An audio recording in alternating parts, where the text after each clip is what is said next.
Si vous ne voulez pas rater votre hiver à vélo, alors avoir un éclairage est indispensable, que ce soit pour s'entraîner en dehors des horaires de boulot ou juste pour se déplacer en sécurité, c'est vital. Alors, comment est-ce qu'on choisit un éclairage pour son vélo? Quels sont les critères importants? Quels sont les pièges à éviter? C'est ce qu'on va voir ensemble aujourd'hui. Let's go! Bonjour à tous, c'est Augustin, j'espère que vous allez bien. Alors cette vidéo va être découpée en deux parties. Dans un premier temps, on va voir comment choisir une lumière, qu'est-ce qui est important quand on fait son choix. Et ensuite, dans un deuxième temps, on va étudier ensemble la sélection, la shortlist que j'ai fait, des lumières qui valent le coup à mon avis. La première question, on va déjà se poser, c'est est-ce qu'on veut y voir ou est-ce qu'on veut être vu? Et vous voyez, si on fait juste du vélo taf en ville, on a juste besoin d'être vu et une petite loupiote, dans ce cas-là, ça va faire l'affaire. Par contre, si on commence à vouloir faire des sorties, des routes sur route, entraînement dans la nuit noire un petit peu, vraiment dans la pleine nuit, ou encore mieux, du gravel, ou peut-être même du VTT nocturne, dans ce cas-là, vous voyez, les besoins vont être très différents. Et si jamais je viens faire du bikepacking, ou vous voyez des pratiques un petit peu différentes, on va pas du tout être sur le même cahier des charges. Alors la première chose qu'on va regarder sur une lampe, bah forcément, c'est à quel point est-ce qu'elle éclaire. Donc la puissance lumineuse. Il y a une unité qu'on utilise généralement, c'est les lumens. Il y en a d'autres aussi, il y a les lux et les candela, je ne vais pas trop rentrer dans le détail. Le plus simple, c'est de penser juste en lumens. Par exemple, une petite lampe comme ça c'est 600 lumens. Là, on est sur 900 lumens. Là, on est à 1200. Et là, celle-là, on est carrément à 2500 lumens. Vous voyez, très puissant. Ce n'est pas les mêmes applications parce que ça va dépendre de est-ce qu'on est seul, est-ce qu'on est en groupe. Si on est en groupe, bah, du coup, on a l'effet de halo, on a toutes les lampes qui viennent éclairer, on y voit mieux. Est-ce qu'on va plus ou moins vite? Quelqu'un qui roule à 25 km/h, il n'aura pas besoin d'éclairer aussi loin que quelqu'un qui roule à 35 km/h. Par contre, si jamais il y a une petite descente d'un seul coup, on se retrouve très rapidement à 45-50 km/h et là, il faut y voir beaucoup plus loin. Donc, est-ce qu'on va vite? Est-ce qu'on est seul? Est-ce qu'on a de la bonne visibilité? Est-ce qu'on a une bonne vision d'ailleurs, juste soi-même en tant que cycliste? Et surtout, quelle est la vitesse à laquelle on évolue? Donc tout ça, ça va vraiment venir dimensionner quelle puissance lumineuse on a besoin. Moi, ce que je vous recommande, c'est d'avoir un minimum 800 lumens. Je pense que 600 lumens, comme une petite lampe comme celle-ci, ça peut suffire, surtout si jamais on pense évoluer en groupe ou on est en périurbain, voilà, on n'est jamais très loin. Moi, j'ai souvent vu des gens qui sont tombés, qui ont eu des accidents parce que ils n'avaient pas suffisamment de lumière. Donc, c'est pas juste oh, je pense que ça peut passer. Moi, je vous recommande d'être un petit peu plus safe. Si vous sortez de la ville, vous roulez seul dans la nuit noire, dans la campagne, vous roulez sur un vélo de route, minimum 800 lumens. Quand on passe sur du gravel ou du VTT, là, pour le coup, il faut mettre la barre beaucoup plus haute. Minimum 1500 lumens, à mon avis, pour du VTT. Faites attention aussi parce qu'il y a des marques ou des fabricants qui n'ont même pas de marque d'ailleurs que vous pouvez acquérir sur des sites pas très chers, généralement en provenance de pays asiatiques. Je pense que vous voyez de quoi je veux parler. Et souvent, ils vont parler d'une intensité lumineuse. Ils vont dire, par exemple, cette lampe a fait 2000 lumens. Ou je sais pas, généralement, ils annoncent des choses qui sont un petit peu farfelues et en fait ce qu'ils viennent pas dire c'est que soit l'intensité lumineuse annoncée elle n'est pas correcte, soit effectivement ils mettent par exemple 1000 lumens mais ça va être 1000 lumens pendant 5 minutes et après en fait la lampe elle vient surchauffer et donc en fait on a que 5 minutes ou même il y a des fois j'ai vu des tests on a des lampes qui durent que 1 minute aux lumens qui sont annoncés, qui sont vendus. Donc ce ne sera pas le cas de toutes les marques tous les modèles dont je vais parler aujourd'hui, qui sont sérieuses, qui ont une réputation à protéger. Et voilà, gardez ça en tête toujours quand vous ferez vos recherches. Le deuxième critère super important à prendre en compte sur une lampe, évidemment, c'est l'autonomie. Alors, loin est le jour où on avait des lampes qui faisaient 1 heure d'autonomie. Je pense qu'aujourd'hui, la norme, tout le monde s'est mis d'accord sur le fait d'avoir environ 2 heures d'autonomie. Donc, pleine puissance. Et après, quand on vient réduire les modes, on gagne de l'autonomie. Donc là, toutes les lampes que je vous montre, toutes les lampes avant, pleine puissance, elles ont toutes 2 heures d'autonomie exactement. Et là, vous voyez, par exemple, celle-là, donc c'est 900 lumens, elle a 2 heures d'autonomie pleine puissance. Si je mets en mode low, donc 200 lumens, on monte à 8 heures. Donc vous voyez, si vous voulez être visible la journée, ainsi de suite, c'est possible de la laisser en mode low ou en mode clignotant. Ou même si vous êtes un petit peu en rate de batterie, ça vous permet de rentrer dans des conditions un peu dégradées, mais au moins vous savez que vous rentrez. D'ailleurs, tant qu'on y est, la loi a évolué il y a 1 an. Les lumières clignotantes sont maintenant interdites sur les lampes à vélo. Alors, bonne chose, mauvaise chose, ça fait couler beaucoup d'encre. Moi, je pense que c'est une bonne chose pour la nuit. Voilà, vraiment, je vous déconseille. Ils n'ont pas pris la loi par hasard, hein. C'est des études, ils ont regardé ça en fait en termes d'attention des gens. Donc les lumières clignotantes, elles ont tendance à venir aveugler en fait, à venir éblouir les gens. Et en plus de ça, on a du mal à deviner à quelle distance vous êtes et à quelle vitesse vous venez du coup d'une voiture. Donc moi je vous déconseille de mettre les lampes en mode clignotant, surtout à l'arrière, la nuit. Par contre, le jour, vraiment pour attirer l'attention, et en plus de ça, pour venir augmenter l'autonomie de votre lampe, moi je la mets en mode clignotant. Voilà. Après, libre à vous de faire ce que vous voulez faire. Donc là, par exemple, j'ai une lampe de positionnement qui se met juste sous le compteur GPS. C'est une Raveman FR300, je crois que c'est le nom. De toute façon, vous avez tous les liens de tous les produits dont je vais parler dans la description. Donc n'hésitez pas à aller les retrouver. Une lampe de positionnement comme ça qui clignote, je trouve que pour attirer le regard en journée des automobilistes et être en sécurité, c'est génial. On a parlé de puissance, on a parlé d'autonomie, et je trouve qu'il y a un troisième sujet, à mon avis, qui est super important, et on se fait toujours éclater dessus sur les réseaux sociaux par les automobilistes, en tout cas même au dîner de famille et tout ça, j'en entends toujours parler, c'est à quel point est-ce que les lumières de vélo viennent éblouir. Et c'est vrai, c'est un vrai sujet. Donc, quasiment sur toutes les lumières, vous allez pouvoir à minima pouvoir incliner plus ou moins sur votre guidon ou sur le support GPS la lumière pour venir pas la mettre dans les yeux des voitures en face. Mais c'est très important aussi de comprendre qu'on va avoir des lampes qui vont avoir une forme de faisceau lumineux. Par exemple, cette lampe, elle va projeter comme un phare de voiture. C'est-à-dire que si je veux la régler et qu'elle éclaire pas plus haut que la plaque d'immatriculation et qu'elle ne vienne pas aveugler les autres, c'est possible. Celle-là, c'est une lampe VTT, donc c'est une lampe qui va venir inonder de lumière tout le paysage. Je vous montre, si je l'allume, vous voyez, elle éclaire absolument tout. Si j'allume la deuxième, vous pouvez distinguer, je vais éteindre la grosse lumière, vous pouvez distinguer que vous voyez très bien la lumière parce que là, elle éclaire juste en dessous de la caméra. Si je la fais relever un tout petit peu, vous voyez, là, ça éblouit pas. Et donc, on va avoir comme des phares de voiture. Vous voyez, quand vous mettez les feux de croisement, ça éclaire juste à la plaque d'immatriculation, mais ça ne vient pas éblouir la personne en face. Donc, si vous êtes en vélo de route, vous allez croiser d'autres voitures, vous êtes sur des routes passantes, ne prenez pas des gros phares de VTT et vous allez venir être très très très dangereux pour les autres et pour vous-même, ils peuvent vous renverser parce qu'ils peuvent perdre le contrôle de leur véhicule parce que vous les aveuglez, c'est possible. Là, on est à 2500 lumens, la caméra, elle ne retransmet pas à quel point cette lampe est hyper puissante. Quand je l'allume, c'est à peu près comme si j'allumais le soleil. Ça fait, d'ailleurs, des fois, j'ai pu mettre des photos sur Strava. Ça a fait bugger des gens, elle est extrêmement forte. Au moins, pensez à l'incliner vers le sol ou regardez comment est-ce que vous pouvez avoir une lampe avec un faisceau lumineux, un cut-off, comme on parle en anglais. Il va y avoir la norme allemande qui existe, STVZO en Allemagne. Donc si jamais vous voyez d'ailleurs des lampes où il y a marqué interdite en Allemagne, c'est parce qu'elles ne respectent pas cette norme-là. Ça veut dire qu'elles éclairent partout.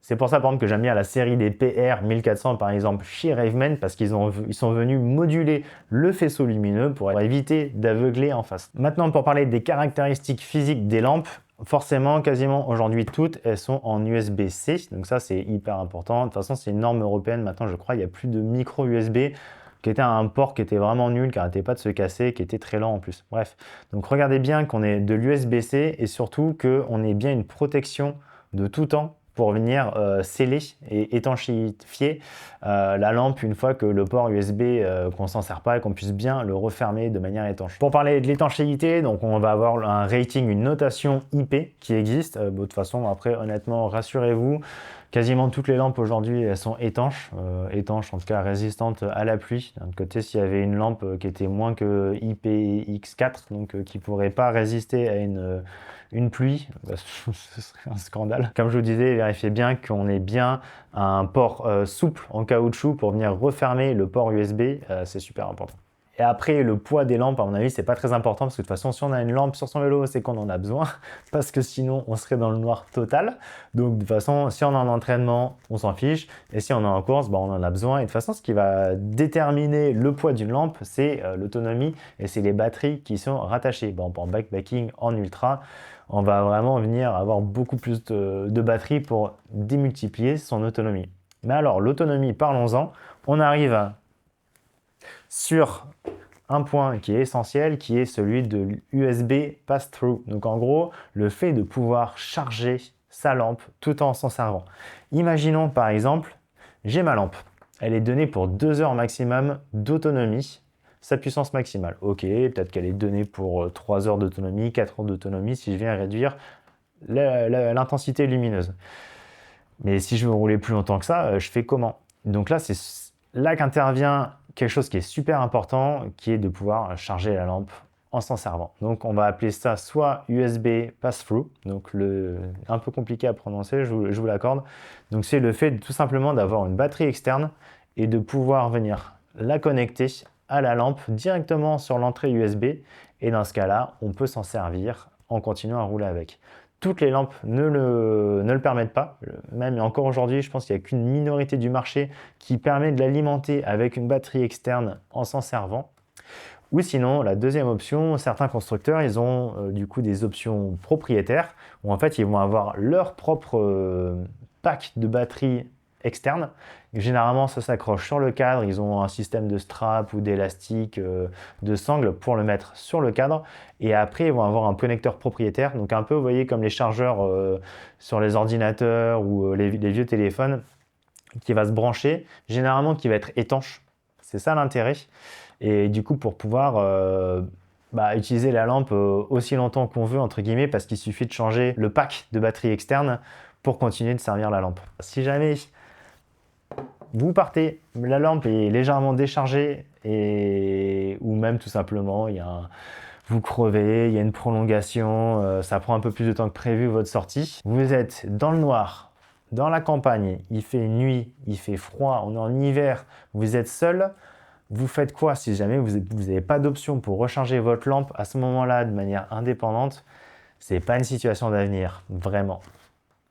Et pour tous les aventuriers du quotidien ou au long cours qui traversent des pays entiers, on a la solution de la dynamo. Donc ça, c'est une roue avant spécifique. Vous allez avoir un moyeu à dynamo. Il y a un petit peu de friction, 2 watts à 5 watts. Vous voyez, c'est pas beaucoup quand même ce qu'il faut pour éclairer une lampe pleine puissance. Ça vient vous voler un petit peu d'énergie, mais au moins vous n'avez plus à vous en soucier. Pour ces gens-là, ils ne pourraient pas s'en passer. On a beaucoup parlé des lampes avant. Si on passe sur les lampes arrière, on va avoir 2 grandes catégories. On a juste les lampes pour se signaler, pour être vu. Dans ce cas-là, on n'a pas besoin d'avoir énormément de lumens. Vous voyez, généralement à partir de 20 lumens, moi j'estime qu'on est bien visible de l'arrière en pleine nuit. Après, si on peut monter à 50 lumens, on va être quand même plus confortable. On sait qu'on va avoir en plus une plus grande zone, donc ce sera plus visible. Mais surtout, on a les radars aujourd'hui qui sont arrivés. Donc ça s'accroche à l'arrière de votre vélo et ça vient vous avertir, ça se connecte sur votre ordinateur de bord, votre GPS, et ça vient vous avertir du trafic qui arrive en arrière. Donc vous voyez sur votre écran directement combien de voitures arrivent derrière, à quelle vitesse elles vont et surtout à quelle distance elles sont avec vous. Donc ça, c'est un outil génial. Moi, j'ai eu un gros accident il y a quelques années, donc pour me remettre en selle en pleine confiance, j'avais celui-là, donc là c'est le Garmin RTL 515, le premier du nom. Et franchement, vous voyez, moi je vous dis, c'est un indétrônable. Si jamais vous voulez être en sécurité, vous voulez l'offrir à un proche, quand vous roulez seul, c'est génial. C'est un peu comme si vous aviez toujours, vous savez, quand on est en groupe, on a quelqu'un qui est derrière qui fait «Ah, voiture, voiture». Et là, vous avez ce pote avec vous en permanence en train de vous dire qu'il y a une voiture qui arrive, vous êtes au courant, mentalement vous êtes prêt, vous savez que vous pouvez bien occuper votre place dans la voie quand il n'y a personne. S'il y a une voiture qui arrive, et du coup vous pouvez vous remettre un petit peu plus sur la droite, mais le reste du temps ça vous permet d'éviter les débris qui sont à côté du caniveau, ainsi de suite. Donc ça, c'est vraiment super. Et la recommandation que j'ai vraiment à vous faire, aujourd'hui, c'est de rester sur les radars Garmin. Il y en a qui ont une caméra intégrée aussi d'ailleurs. Moi, je trouve que c'est pas forcément indispensable, mais bon.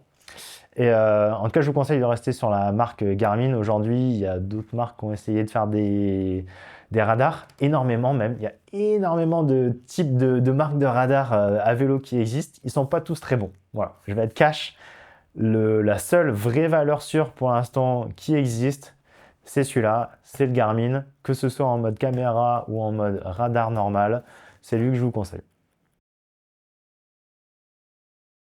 Deuxième partie de la vidéo, c'est parti pour ma shortlist, ma sélection, à mon avis, des lumières qui valent le coup grâce à mon partenaire Matériel Vélo. Donc je les remercie de m'avoir envoyé tout ce matériel, de pouvoir le tester pour vous. Vous avez tous les liens d'ailleurs dans la description des produits dont je parle. Et je vais commencer par la première catégorie, c'est être vu. Et après, on va parler des lumières nécessaires pour y voir. Alors pour être vu, le premier produit dont je vais vous parler, c'est celui-là. Donc là, on est sur un Raveman FR 300. C'est une petite lampe qui vient se placer juste sous le compteur GPS et qui vous permet, vous voyez, de jour comme de nuit, mais bon, c'est une lumière de positionnement de jour, on va être honnête, d'être vu, donc de signaler votre présence aux automobilistes. Et après, c'est une petite lumière du coup qui est très fine, qui est très légère, donc ça fait un petit plus de sécurité. Et voilà, pour être l'esprit serein, je trouve que ça, c'est une petite addition géniale sur son vélo à mettre à l'avant. À l'arrière du vélo, pour être vu, on va voir les lampes arrière qui sont rouges. Encore une fois, c'est la loi en France. Tout feu arrière doit être rouge. À l'avant, il peut être blanc ou jaune. Une petite relique du passé. Là, on va avoir 20 lumens, 50 lumens et 300 lumens. Et comme je vous disais, vous voyez, c'est pas que les chiffres qui sont indiqués sur la boîte qui vont compter, c'est un petit peu aussi la forme de la lumière. Donc là, celle-ci, c'est une toute petite tige, vous voyez, d'ailleurs très élégante, que je trouve très, très sympa. Et en plus de ça, cette lampe, on pourrait la clipser sur ses vêtements, elle n'est pas obligée d'être fixée sur le vélo. Mais vous voyez, elle est toute petite, très fine. Quand on passe sur la 50 lumens ici de chez Kryptonite, encore une fois d'ailleurs, vous avez tous les liens directement dans la description. Quand on passe sur cette lampe, elle est plus grande, vous voyez, la source lumineuse est plus grande. Donc moi, c'est elle d'ailleurs que je vous conseillerais parce qu'on va être plus visible. Quand on passe sur celle-ci de chez Lesin, elle fait 300 lumens. Et là, ils ont trouvé quelque chose d'un petit peu particulier, je pense que ça se voit à la caméra, c'est qu'on va avoir une lampe au milieu qui est plus lumineuse que les autres parce qu'en fait, elle est très directionnelle. Et donc l'idée, c'est qu'on va avoir une lampe au milieu qui fait un faisceau qui va vraiment taper dans l'œil de l'automobiliste. Et après, les lampes du haut et du bas de la lumière, en fait, elles sont plus diffuses pour être vues un petit peu plus généralement. Donc ça, c'est ma sélection, ma shortlist pour l'éclairage arrière que je vous recommande. Et en termes de radar à l'arrière, pour moi, l'incontournable radar Varia de chez Garmin, c'est lui que je vous recommande très chaudement. Et vous voyez, encore une fois, on va avoir une lampe qui est directionnelle. Donc si je n'éclaire pas la caméra, elle ne doit pas être éblouissante. Et vous voyez, quand j'éclaire la caméra, vous voyez comment la perception évolue. Donc ça, c'est une lampe qui est visible de très loin, qui peut d'ailleurs faire un petit peu mal aux yeux. Moi, j'ai roulé avec pendant des années et c'est vrai que dans les descentes, on a pu me dire « Augustin, ta lampe, elle fait un petit peu mal aux yeux. » Donc, je vous déconseille très fortement de la mettre en mode clignotant. Non seulement c'est illégal, bon après, je crois que l'amende, elle est de, je sais plus, c'est 20 euros, je crois, 30 euros. Donc bref, c'est symbolique. Non, c'est pas ça. C'est que je vous déconseille parce que ça fait mal aux yeux et en plus de ça, ça ne vous met pas en sécurité quand vous la laissez en mode clignotante.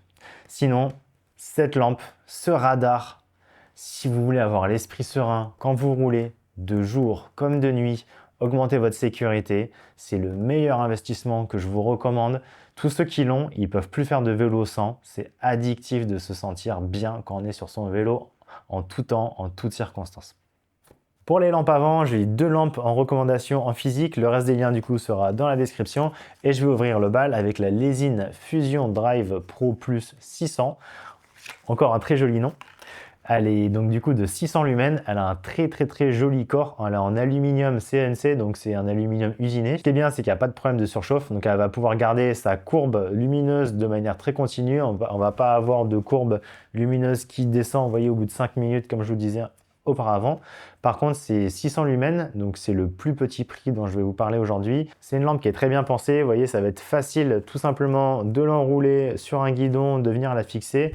L'inconvénient du coup, c'est que si jamais on veut la fixer sur une fixation GoPro, il faut acheter un adaptateur qui coûte 5 euros en plus, mais bon, on peut la fixer directement sur son vélo sous le compteur. Moi, c'est ce que j'avais fait à l'époque, j'avais sa grande sœur. Cette lampe, on a 49 euros. Il y a des promotions en cours avec le Black Friday, donc comme la plupart d'ailleurs des lampes dont j'ai parlé aujourd'hui. Il y a d'autres lampes moins puissantes, vous voyez par exemple 400 lumens qui existent et qui vont être un petit peu moins chères que les 48 euros de cette lampe.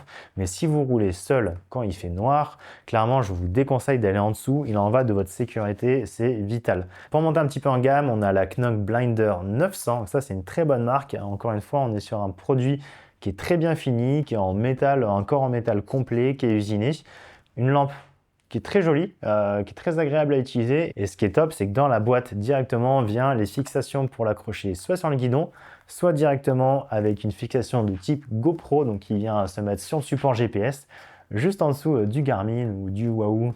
Par contre, le défaut que j'ai relevé, c'est que autant elle a une bonne autonomie et elle est assez puissante, donc on a 2 heures à 900 lumens, autant quand on veut s'en servir tout en la chargeant en direct en même temps, donc le fameux USB pass-through, ça ne marche pas, elle n'est pas disponible sur ce modèle. C'est un petit peu dommage. Dans la même gamme de prix, cependant, en dehors de la marque Knog, si on retourne chez Lesin, eh ben, on va avoir environ 1200 lumens qui vous sont disponibles. Donc du coup, et donc là, je pense que ça va être un peu plus avantageux en termes de proposition, sachant que c'est des lampes qu'on peut recharger en même temps qu'on s'en sert. Le petit défaut, je trouve, alors c'en est pas un, c'est une observation que j'ai à faire. Je ne sais pas à quel point ça se voit en caméra, mais en vidéo, mais les bords de la lumière sont un petit peu verts. Alors c'est un détail, est-ce que ça change quelque chose au fait qu'on y voit ou pas? Non, pas du tout, hein, si je me rappelle que c'est quelque chose que j'avais remarqué. Donc voilà, je vous le transmets. 1200 lumens, ça commence à être très généreux, très agréable sur la route. Ceci dit, je vais quand même vous recommander la Raveman, la PR 1400 que j'ai pas avec moi. Et surtout Raveman, ce qui est intéressant, c'est qu'ils ont eu à cœur de venir moduler le faisceau lumineux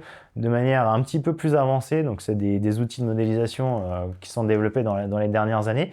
Et donc voilà, on a une qualité de lumière qui est un petit peu supérieure. Et encore une fois, c'est une lumière que je peux vous recommander parce qu'on peut la recharger tout en roulant et la qualité de construction, elle est top.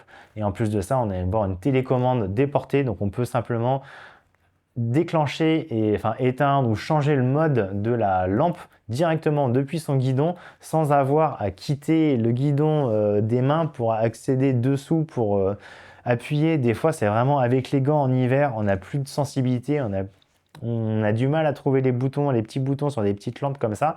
Donc voilà, avoir la télécommande sur le guidon, je trouve que c'est génial. Donc là, on a 89 € sur la Raveman PR 1400.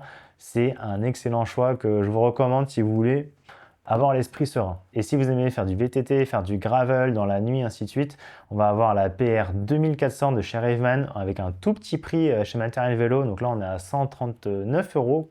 Donc vous voyez, pour 2400 lumens, c'est rien. Déjà, ça n'existait pas avant autant de lumière, donc c'est vraiment génial. Et encore une fois, voilà, les mêmes caractéristiques, hein, donc un beau faisceau lumineux, c'est une lampe qu'on peut recharger pendant l'utilisation, c'est très quali, ils font attention à leur réputation et ils en ont raison parce qu'ils peuvent en être fiers. Si vous avez un peu plus de budget, il y a aussi la marque Exposure Light qui existe. Et alors là, on est sur du très haut de gamme. Ça commence à 180 € et ça va jusqu'à 500 € parce que je crois que la lampe la plus puissante qu'ils proposent, c'est 6000 lumens. Donc c'est monstrueux. Ça, c'est plutôt des lampes qui se proposent pour ceux qui font de l'aventure ou qui font du VTT. Et en fait, c'est des lampes qui vont marcher en complément l'une de l'autre. Vous voyez, par exemple, ça, c'est une lampe, pour vous montrer un petit peu l'idée, ça, c'est par exemple une type de lampe qu'on mettrait sur son guidon et qui vient éclairer, inonder de lumière une scène. Et en fait, après, on va avoir des lampes de type spot, généralement en VTT qu'on vient mettre sur son casque.